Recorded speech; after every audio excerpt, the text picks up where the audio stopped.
Rapper Ye, formerly known as Kanye West, is set to buy conservative social media platform Parler. That was just revealed this morning.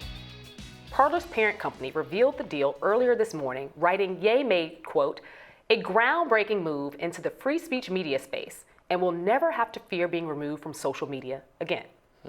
Well, the rapper's Twitter account was suspended last week after he posted some questionable tweets. He tweeted that he would go, quote, DEFCON 3 on Jewish people.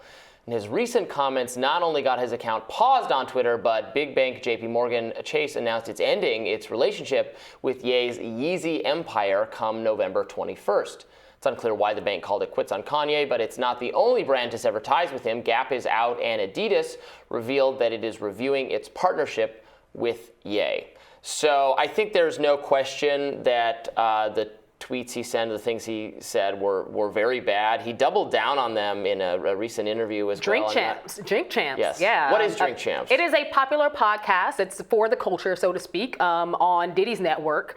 And it basically is supposed to delve into hip hop culture, politics, everyday conversations that matter to the black community. Now, anti-Semitism, I never thought was one that mattered to the black community, but judging by the ratings he got, the number of shares, everybody who's talking about this, I do think that there is something to be said about, one, it coming from Ye, and there are a lot of people who still, for whatever reason, respect him or say that, or try to make excuses for his behavior. Oh, it's because his mom passed and he was never the same again. Or, his mental health. I don't know anybody who has mental health issues who becomes anti-Semitic because of said mental health issues.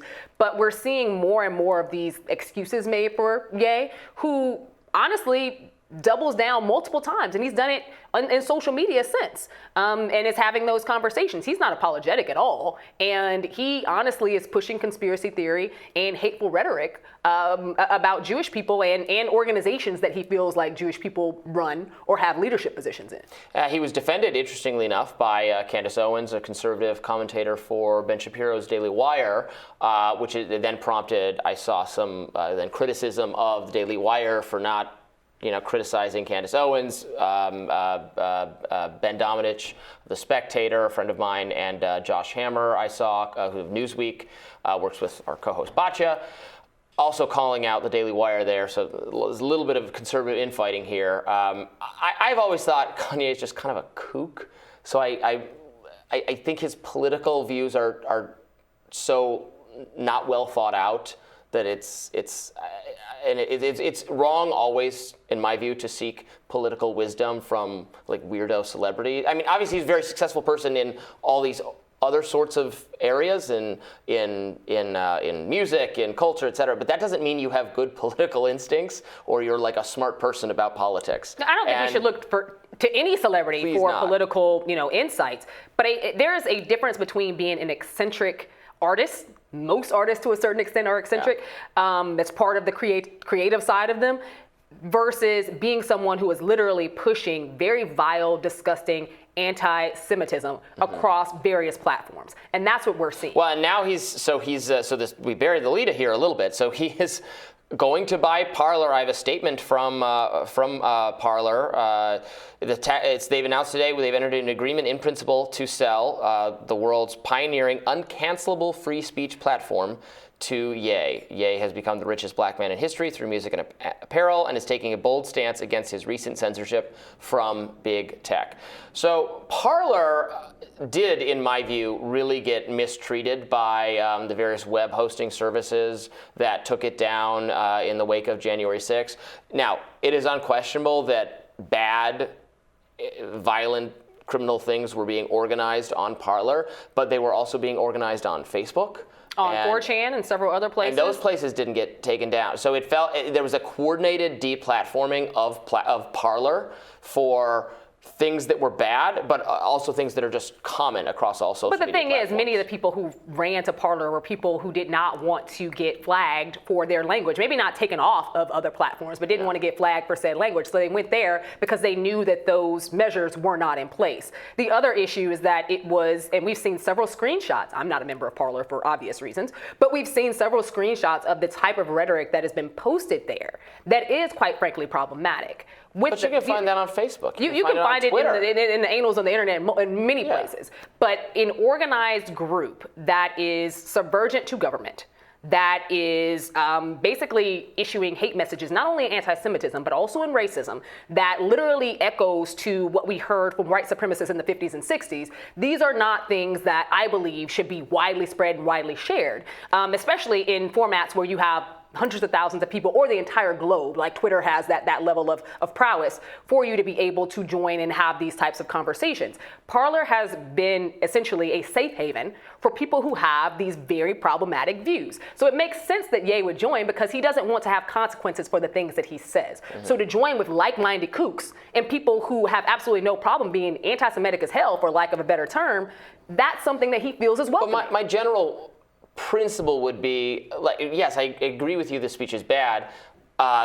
Criticize it, respond to it, call it out. The structured kind of formal, like, remove this speech from various platforms or get it off the internet has gone, in my view, so wrong so many times that I don't trust these gatekeepers, these guardians of what you're allowed to say to get the judgment right. So I default toward allowing a lot of speech or thinking a lot of speech ought to be allowed, even if I think the speech itself is very bad, as in the case of the things Kanye's saying. But like, they have taken down, they've taken down information about COVID that later it comes out that, well, actually you should be able to say that.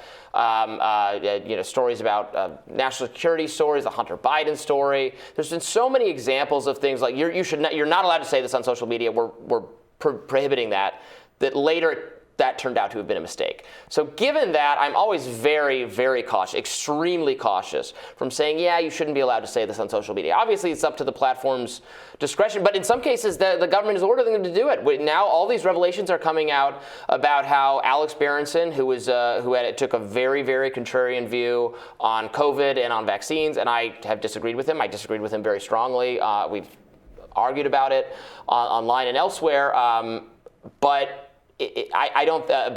some of his views turned out to be, he was early saying that it was not going to do much for cases, and that now is more right than it certainly was before.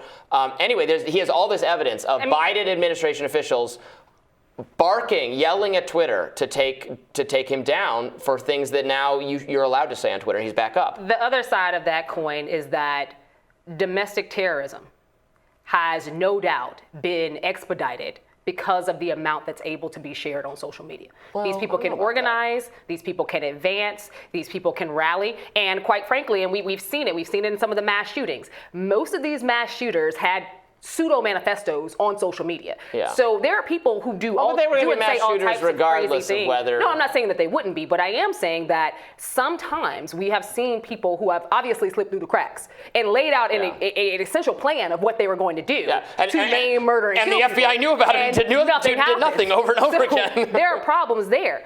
I don't think that Kanye West is a danger to Jewish people personally. Like, he would never go out and commit any of these atrocities himself. But his language and rhetoric inspires people who have anti-Semitic tones already to think this is okay and to advance those things. We've seen the increases in violence against the people of the Jewish faith, people of the Jewish community. That cannot be denied.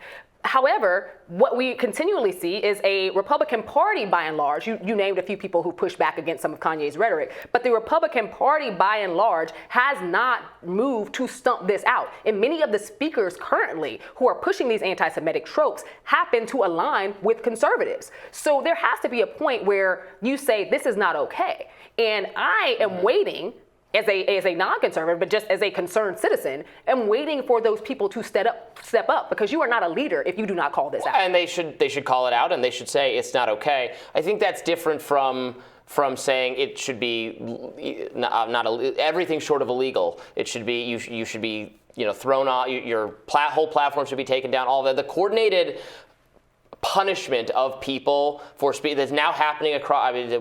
We talked last week about PayPal deciding misinformation. They're going to deduct $2,000 from your account if you're guilty of that. Then they change course. There's a little bit something sinister, is all I'm saying, in the kind of coordinated effort among massive corporations in collusion with the government to stop people from being able to say some stuff that is legitimately bad. But we have free speech for a reason. Right? Ye needs to learn how to stop speaking. All right, good advice for Kanye West. More Rising right after this.